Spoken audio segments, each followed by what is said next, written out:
ഈശ്വരേറ്റവും പ്രിയപ്പെട്ടവരെ, തിരുവിഷ്ടമിടിലേക്ക് സ്വാഗതം. ഏവർക്കും ഈശ്വര കൃപയും സമാധാനവും.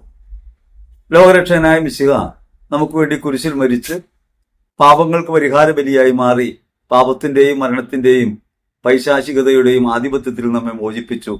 അങ്ങനെ രക്ഷ അനുഭവമാക്കി. ആ രക്ഷാകരമായ അനുഭവത്തിലേക്ക് ജീവിതത്തെ ചേർത്ത് വയ്ക്കാൻ വേണ്ടി നാം ഒരു പെസഹ കാലത്തിലേക്ക് പ്രവേശിക്കുന്നു. നോമ്പിന്റെ നാളുകൾ എത്തിച്ചേരുന്നത് ഒരു പെസഹ മഹോത്സവത്തിലാണ്. നമ്മുടെ ഉദ്ധാനത്തിലേക്കാണ് അത് വഴി തുറക്കുന്നത്. ജീവിതം ഉദ്ധാനത്തിന് അനുഭവമായിട്ട് മാറണം.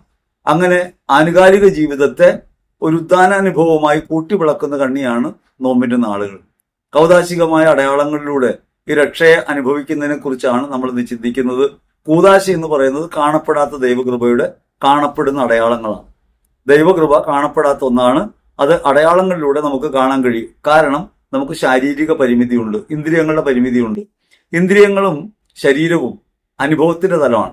ഈ അനുഭവത്തിന്റെ തലം ആത്മാവിന്റെ തലത്തിന് നേർ വിപരീതമായിട്ടാണ് പ്രവർത്തിക്കുക. അല്ലെങ്കിൽ ആത്മാവിന്റെ പ്രവർത്തനം അരൂപിയിലുള്ളതാണ്. അത് സ്വാഭാവികമായി മനസ്സിലാക്കാൻ ഇന്ദ്രിയങ്ങൾക്കോ ശരീരത്തിനോ കഴിയില്ല. ശരീരത്തിന്റെ പ്രധാന ജ്ഞാനമാർഗങ്ങൾ കണ്ണ്, കാത്, നാക്ക്, മൂക്ക്, ത്വക്ക് എന്നിവയാണ്.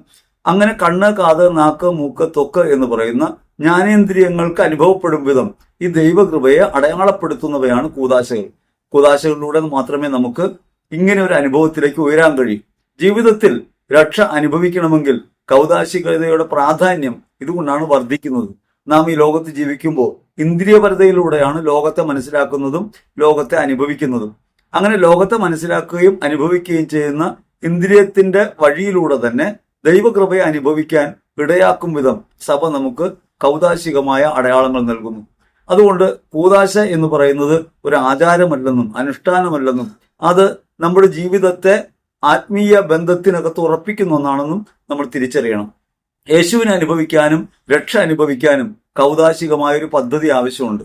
സ്വാഭാവികമായി പലപ്പോഴും ഉണ്ടാകാറുള്ള ഒരു സംശയം, ഇത്തരം അടയാളങ്ങളും ആഘോഷങ്ങളും ഒക്കെ ആവശ്യമുണ്ടോ? നമുക്ക് ദൈവവചനം വായിച്ചാൽ പോരെ, വിശുദ്ധ ഗ്രന്ഥം വായിച്ചാൽ പോരെ?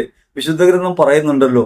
വിശുദ്ധ ഗ്രന്ഥം പറയുന്നവ നമുക്ക് അനുഭവതരമാകുന്നത് ഇന്ദ്രിയത്തിന്റെ ഒരു മീഡിയത്തിലൂടെ മാത്രമാണ്.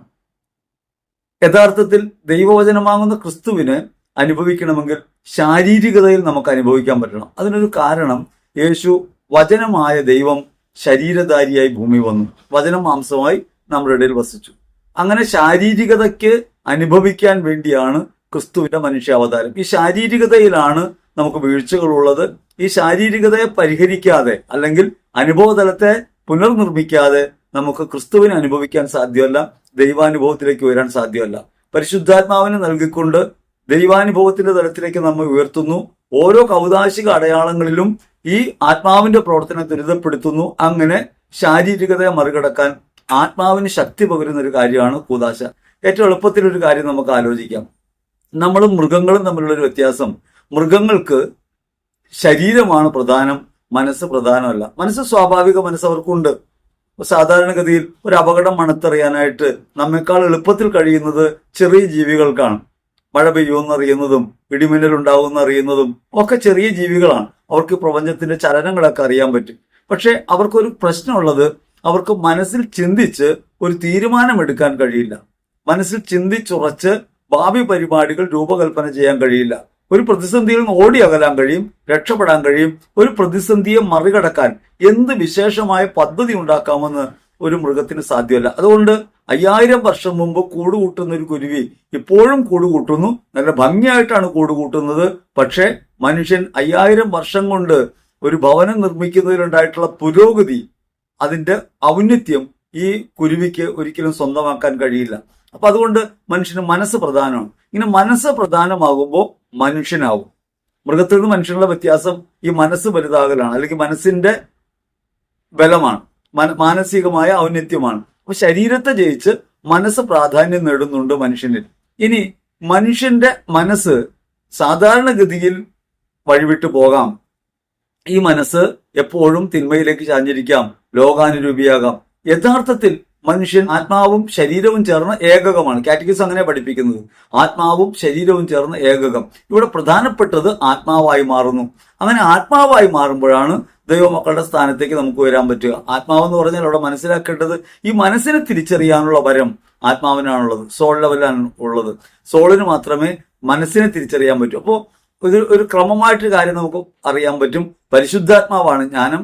ആ ജ്ഞാനത്തെ തിരിച്ചറിയുന്നതാണ് നമ്മുടെ മനുഷ്യാത്മാവ്. ആ മനുഷ്യാത്മാവിന്റെ നിയന്ത്രണത്തിൽ മനസ്സ് വരുമ്പോൾ ശരീരത്തിന്റെ പ്രവൃത്തികൾ ദൈവേഷ്ടത്തിനനുസരിച്ചാകും. ഇങ്ങനൊരു ക്രമം നമുക്ക് പുലർത്തേണ്ടതുണ്ട്. ഞാൻ ഈ അടുത്ത് കേട്ട ഒരു വീഡിയോയിൽ കേട്ടത് കുമ്പസാരത്തിൽ മനസ്സ് നവീകരിക്കപ്പെടുന്നതാണ്. മനസ്സ് നവീകരിക്കപ്പെടുന്നതല്ല, ആത്മാവ് വിശുദ്ധീകരിക്കപ്പെടുന്നതാണ്. മനസ്സിന് അന്തരമുണ്ടാകുന്നു, അത് ആത്മാവിന്റെ പ്രേരണയിലാണ്. നമ്മുടെ ആത്മാവ് പരിശുദ്ധാത്മാവിൽ ബലം പ്രാപിക്കുമ്പോഴാണ് വിശുദ്ധീകരണ അനുഭവം നമുക്കുണ്ടാകുക. മാമോദീസയിൽ നാം വിശുദ്ധീകരണത്തിലേക്ക് കടക്കുന്നു. കൂദാശ പറഞ്ഞല്ലോ, കാണപ്പെടാത്ത ദൈവകൃപയുടെ കാണപ്പെടുന്ന അടയാളമാണ്. കാണപ്പെടാത്ത ദൈവകൃപ നമുക്ക് രക്ഷ നൽകിയിട്ടുണ്ട്. യേശുക്രിസ്തുവിൽ നാം രക്ഷിക്കപ്പെട്ടവരാണ്. പക്ഷേ അത് നമുക്ക് തിരിച്ചറിയാൻ കഴിയണമെങ്കിൽ പരിശുദ്ധാത്മാവിന്റെ പ്രവർത്തനം നമ്മുടെ ആത്മാവിലുണ്ടാകുകയും ആത്മാവ് ശക്തമായി നമ്മുടെ മനസ്സിനെ കീഴ്പ്പെടുത്തുകയും ആത്മാവിനാൽ നയിക്കപ്പെടുന്ന നമ്മൾ നമ്മുടെ ശരീരത്തെ ആത്മാവിന്റെ ഇഷ്ടത്തിനനുസരിച്ച് നയിക്കുകയും ചെയ്യണം. അതുകൊണ്ടാണ് ജഡത്തിന്റെ മോഹങ്ങൾക്ക് നിങ്ങൾ കീഴ്പ്പെടരുത്. ജഡമോഹങ്ങൾക്ക് കീഴ്പ്പെടുമ്പോൾ നിങ്ങൾ മരിക്കും. ആത്മാവിനാൽ നയിക്കപ്പെടുമെങ്കിൽ നിങ്ങൾ ജീവിക്കുമെന്ന് റോമർ ലേഖനം പഠിപ്പിക്കുന്നത്. അപ്പൊ നമുക്ക് മനസ്സിലാക്കാൻ കഴിയേണ്ട ഒരു കാര്യം, നമ്മൾ സ്വാഭാവികമായി ലോകപ്രകാരം ജീവിക്കുന്നവരാണ്, ഇന്ദ്രിയങ്ങൾക്ക് കീഴ്പ്പെടുന്നവരാണ്. ഇന്ദ്രിയങ്ങൾക്കനുസരിച്ച് മനസ്സ് വ്യാപരിക്കുകയും മനസ്സ് നമ്മെ നിയന്ത്രിക്കുകയും ചെയ്യുമ്പോൾ മാനുഷികതയിൽ നാം തളയ്ക്കപ്പെടും. മാനുഷികതയിൽ നിന്ന് ദൈവമക്കളുടെ സ്വാതന്ത്ര്യത്തിലേക്ക് നാം പ്രവേശിക്കണമെങ്കിൽ ആത്മാവ് ബലം പ്രാപിക്കണം. ആത്മാവ് ബലം പ്രാപിക്കണമെങ്കിൽ മാനസാന്തരപ്പെട്ട് ആത്മാവിന്റെ തിരിച്ചറിവിലേക്ക് നമുക്ക് വരാൻ പറ്റണം. അപ്പോഴാണ് പരിശുദ്ധാത്മാവിനെ നമുക്ക് അനുഭവിക്കാൻ പറ്റുക. നിരന്തരമായി നമ്മെ നയിക്കുകയും നമ്മെ ശക്തിപ്പെടുത്തുകയും ചെയ്യുന്ന പരിശുദ്ധാത്മാവ് നമ്മുടെ അകത്തുണ്ട്. ഈ പരിശുദ്ധാത്മാവിനെ തിരിച്ചറിഞ്ഞ് ദൈവേഷ്ടത്തിനനുസരിച്ച് ജീവിതം ക്രമീകരിക്കണമെങ്കിൽ നിശ്ചയമായിട്ടും നമ്മുടെ ആത്മാവ് ബലം പ്രാപിക്കണം.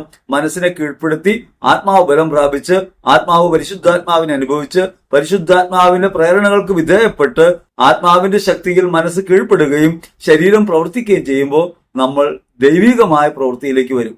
ഇങ്ങനെ ഒരു പ്രവർത്തനം സംഭവിക്കണമെങ്കിൽ പരിശുദ്ധാത്മാവിൽ നമുക്ക് ലഭിച്ചിട്ടുള്ള ദൈവകൃപയെ അടയാളങ്ങൾ വഴി നമ്മുടെ മനസ്സിനും കൂടി ബോധ്യപ്പെടുന്ന രീതിയിൽ അനുഭവിക്കാനിടയാകണം. അവിടെയാണ് കൂദാശകൾ പ്രാധാന്യം അർഹിക്കുന്നത്. മുൻപൊരിക്കൽ കൂദാശകളുടെ തുടർച്ചയായ ഒരു പരമ്പര ചെയ്തിരുന്നു. അത് പഴയ ഭാഗത്ത് കിടപ്പുണ്ട്. ആർക്കെങ്കിലും തപ്പിയെടുക്കാൻ പറ്റുമെങ്കിൽ എടുക്കാം.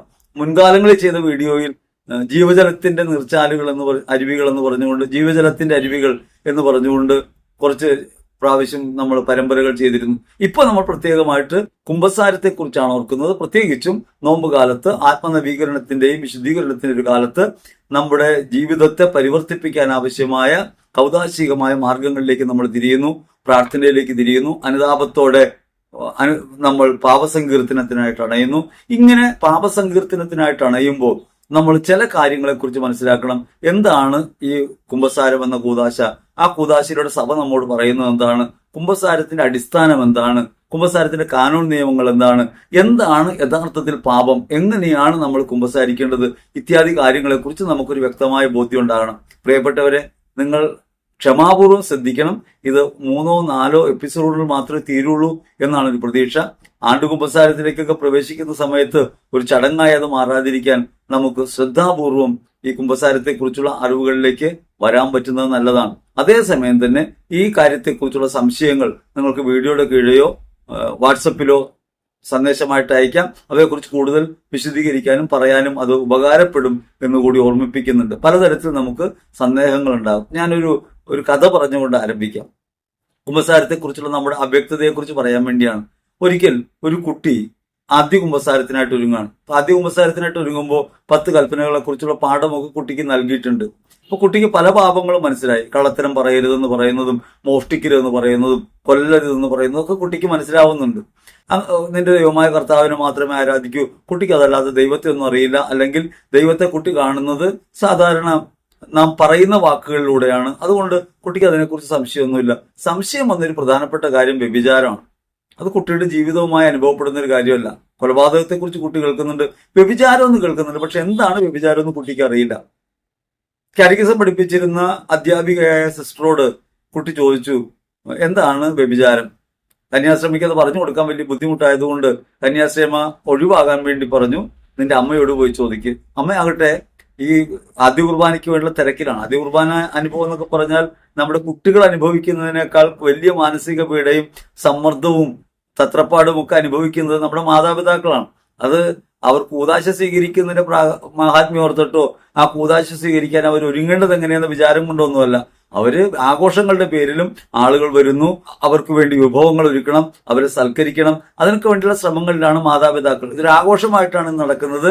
കൂദാശകൾ പലപ്പോഴും അധപ്പതിക്കുന്ന ആഘോഷമായിട്ട് മാറുമ്പോഴാണ്. കൂദാശ ദൈവകൃപയുടെ ആഘോഷമാണ്, പക്ഷെ ആ ദൈവകൃപയുടെ ആഘോഷങ്ങൾ പലപ്പോഴും ബാഹ്യമായ ആഘോഷങ്ങൾ ചുരുങ്ങിപ്പോകുന്നു. ഇതിന് പരിമിതിയാണ്, നമുക്ക് നിയന്ത്രിക്കാൻ കഴിയുന്നില്ല എന്ന് പറയുന്നത് ഖേദകരവുമാണ്. അപ്പോൾ ഈ കുമ്പസാരത്തിനായിട്ട് ഒരുങ്ങുന്ന സമയത്ത് ഈ കുട്ടി വന്ന് അമ്മയോട് ചോദിച്ചു. അമ്മയാണെങ്കിൽ നല്ല തിരക്കിലാണ്, സൽക്കാരത്തിന് വേണ്ടിയുള്ള ശ്രമങ്ങളിലാണ്. അമ്മ അരയ്ക്കുകയും അത് പല പ്രവൃത്തികളൊക്കെ ചെയ്യുന്നതിനിടയ്ക്ക് ഈ കുട്ടി നിരന്തരം ഇടയിൽ കയറിയിട്ട് ചോദിക്കും, അമ്മ വ്യഭിചാരം എന്താണ്? അമ്മയ്ക്ക് അവസാനം ശല്യം സഹിക്കുക വയ്യാതായി. ഒന്നാമത് നമ്മുടെ മുതിർന്ന ആളുകൾക്കുള്ള ഒരു വലിയ പോരായ്മ, കുട്ടികൾ ചോദ്യം ചോദിച്ചാൽ ഉത്തരം പറയാൻ മടിയാണ്. വാസ്തവത്തിൽ ചോദ്യങ്ങൾ ചോദിക്കുന്ന കുട്ടിയെ എപ്പോഴും നിരുത്സാഹപ്പെടുത്തുകയും ചോദ്യം ചോദിക്കരുത് എന്ന് പഠിപ്പിക്കുകയും ചെയ്യണം. ആദ്യകാലം മുതൽ ചോദ്യങ്ങൾ ചോദിച്ചതിൽ നിന്നാണ് നാം ഉത്തരങ്ങളിലേക്ക് എത്തിയത്. ചോദ്യങ്ങൾ ചോദിക്കാതെ ഉത്തരം ഉണ്ടാകില്ല. അതുകൊണ്ട് കുഞ്ഞുങ്ങൾ ചോദ്യം ചോദിക്കുമ്പോൾ അവരിൽ ഒരു നല്ല ഭാവിയാണ് കാണേണ്ടത്. ചോദ്യങ്ങൾ ചോദിക്കാതെ തലയാട്ടി സമ്മതിക്കുന്ന ആളുകൾ ജീവിതത്തിൽ ഒരിടത്തും എത്തിച്ചേരില്ല, തലയാട്ടിക്കൊണ്ടേയിരിക്കും. അവർക്ക് ഒരു കാര്യത്തിലും ക്രിയേറ്റീവായ സർഗാത്മകമായ ശേഷി പ്രകടിപ്പിക്കില്ല. നാം ചോദ്യം ചോദിക്കാൻ തയ്യാറാകുമ്പോഴാണ് ഈ കണ്ടുപിടുത്തങ്ങളൊക്കെ ഉണ്ടായത്. ചോദ്യം ചോദിച്ചപ്പോഴാണ് ഫിലോസഫി വളർന്നത്. ചോദ്യം ചോദിച്ചപ്പോഴാണ് ഉത്തരങ്ങൾ ഉണ്ടായത്. പ്രൊട്ടസ്റ്റന്റ് സമൂഹങ്ങൾ കുമ്പസാരത്തെയും കൂദാശകളെയൊക്കെ കുറ്റം പറഞ്ഞ സമയത്താണ് നമ്മൾ അതിനെക്കുറിച്ച് കൂടുതൽ പഠിക്കാനിടയായത്. അപ്പൊ പഠനം എന്ന് പറയുന്നതും അറിവെന്ന് പറയുന്നതും അന്വേഷണാത്മകത എന്ന് പറയുന്നതും വരുന്നത് ചോദ്യങ്ങളിൽ നിന്നാണ്. അതുകൊണ്ട് കുഞ്ഞുങ്ങൾ ചോദ്യങ്ങൾ ചോദിക്കുമ്പോൾ അവരെ തളർത്തുകയല്ല വേണ്ടത്, അവർക്ക് മനസ്സിലാകുന്ന ഭാഷയിൽ അവർക്കത് പറഞ്ഞു കൊടുക്കാനും കണ്ടെത്താനുള്ള അന്വേഷണ മാർഗങ്ങളിലേക്ക് അവർ തിരിക്കാനുമാണ് നമ്മൾ ശ്രമിക്കേണ്ടത്. അങ്ങനെ സംഭവിച്ചില്ലെങ്കിൽ അവർ ഇരുളടഞ്ഞു പോകും. ഇപ്പൊ അമ്മയോട് ചോദിക്കുകയാണ് വ്യഭിചാരം എന്താണ്? അമ്മയ്ക്ക് ഉത്തരം പറയാൻ പറ്റുന്നില്ല. അങ്ങനെ അമ്മ കുട്ടിയോട് ശല്യം സഹിക്കുക വയ്യാതായപ്പോ പറഞ്ഞു, നീ ഇപ്പൊ കാട്ടിക്കൊണ്ടിരിക്കുന്ന ഇതൊക്കെ തന്നെയാണ് വ്യഭിചാരം. കുട്ടി കുസൃതിയാണ് കാട്ടിക്കൊണ്ടിരിക്കുന്നത്. തലകുത്തി മറിയുന്നു, ബഹളം ഉണ്ടാക്കുന്നു, അടപ്പിന്റെ ചൊടിച്ചിടുന്നു, അമ്മയെ പിടിച്ചു വലിക്കുന്നു, ഇത്യാദി ബഹളങ്ങളൊക്കെ കണ്ടപ്പോ അമ്മ പറഞ്ഞു ഇതൊക്കെ തന്നെയാണ് വ്യഭിചാരം. പിറ്റേന്ന് കുമ്പസാരത്തിനുള്ള ഒരുക്ക സമയമാണ്. ട്രയൽ കുമ്പസാരമൊക്കെ ഉള്ള സമയമാണ് ട്രയൽ കുമ്പസാരം. അത് കഴിഞ്ഞ് ട്രയലൊക്കെ കഴിഞ്ഞ് കുമ്പസാര വേദിയിലേക്ക് പ്രവേശിക്കുന്നു. അപ്പൊ കുമ്പസാരിപ്പിക്കാനിരിക്കുന്ന അച്ഛന്റെ മുമ്പിൽ ജോണിക്കുട്ടി ചെന്നു നിന്നു. അവൻ പാപങ്ങളൊക്കെ പറഞ്ഞു. കുമ്പസാരത്തിലുള്ള ജപം ചൊല്ലി ക്രമമായിട്ട് തന്നെ പാപങ്ങൾ ഏറ്റു പറയാൻ തുടങ്ങി. പാപങ്ങൾ ഏറ്റു പറഞ്ഞപ്പോൾ അവൻ പ്രധാനപ്പെട്ട ഒരു കാര്യം പറഞ്ഞത് വ്യഭിചാരം ചെയ്യാറുണ്ടെന്നാണ്. ഇത് കേട്ട പുരോഹിതന് വലിയ അത്ഭുതം തോന്നി. 10 വയസ്സ് മാത്രം പ്രായമുള്ള ഒരു കുട്ടി വ്യഭിചാരം ചെയ്യാറുണ്ടെന്ന് പറയുന്നു, ഇതെങ്ങനെ മനസ്സിലാക്കും? അദ്ദേഹം ചോദിച്ചു, അത് യഥാർത്ഥത്തിൽ ഇത് അറിഞ്ഞിട്ടാണോ നീ പറയുന്നത്? അവൻ പറഞ്ഞു, എനിക്ക് ശരിക്കും അറിയാൻ കാര്യം, അതുകൊണ്ട് തന്നെയാണ് പറയുന്നത്, വ്യഭിചാരം ചെയ്യാറുണ്ട്. ഇത് എവിടെ വെച്ച് എന്ന് പുരോഹിതൻ ചോദിച്ചു. അപ്പോൾ കുട്ടി പറഞ്ഞു, അത് പള്ളി വെച്ചും ചെയ്യാറുണ്ട്, വീട്ടിൽ വെച്ചും ചെയ്യാറുണ്ട്, കളിസ്ഥലത്ത് വെച്ചും ചെയ്യാറുണ്ട്, എല്ലായിടത്തും വെച്ചും വിദ്യാലയത്തിൽ വെച്ചും ചെയ്യാറുണ്ട്, വ്യഭിചാരം ചെയ്യാറുണ്ട്. പുരോഹിതൻ സന്ദേഹത്തോടെ നോക്കിയിരിക്കുന്ന കണ്ടപ്പോ കുട്ടി കുമ്പസാരക്കൂടിന്റെ മുമ്പിൽ വന്നിട്ട് തലകുത്തി മറിയാൻ തുടങ്ങി. അങ്ങനെ കുട്ടി തലകുത്തി മറിയാൻ തുടങ്ങിയപ്പോ കുമ്പസാരിക്കാനായിട്ട് ആളുകൾ ക്യൂ ആയിട്ട് നിൽക്കണം. മാതാപിതാക്കന്മാരും കുട്ടികളും നിൽപ്പുണ്ട്. അവിടെ നിന്നിരുന്ന ബഹുഭൂരിപക്ഷം ആളുകളും ഇറങ്ങിപ്പോയി. കാരണം ഈ പുരോഹിതൻ കൊടുത്ത പ്രായശ്ചിത്തമാണ് ഈ കുട്ടി ചെയ്യുന്നതെന്നാണ് കണ്ടുനിന്ന ആളുകൾ ധരിച്ചത്. ഇങ്ങനെ എന്താണ് കുമ്പസാരം എന്നറിയാത്ത ഒരു കാര്യമുണ്ട്. പൊതുബോധത്തിനും ഈ ഒരു സംശയമുണ്ട്. പൊതുബോധം പലപ്പോഴും വിചാരിക്കുന്നത് കുമ്പസാരം എല്ലാവരും വ്യഭിചാരം ഏറ്റുപറയുന്ന ഒരു സ്ഥലമാണെന്നാണ്. എല്ലാവരും കുഴപ്പക്കാരാണ്, ഈ കുഴപ്പക്കാരാണ് കുമ്പസാരിക്കുന്ന ഒരു പൊതുധാരണ പൊതുസമൂഹത്തിനകത്തുണ്ട്. അതുകൊണ്ടാണ് കുമ്പസാരക്കൂട്ടിൽ എന്തൊക്കെയോ മോശപ്പെട്ട കാര്യങ്ങൾ സംഭവിക്കും എന്നൊരു തെറ്റിദ്ധാരണ ഉണ്ടാകുന്നത്.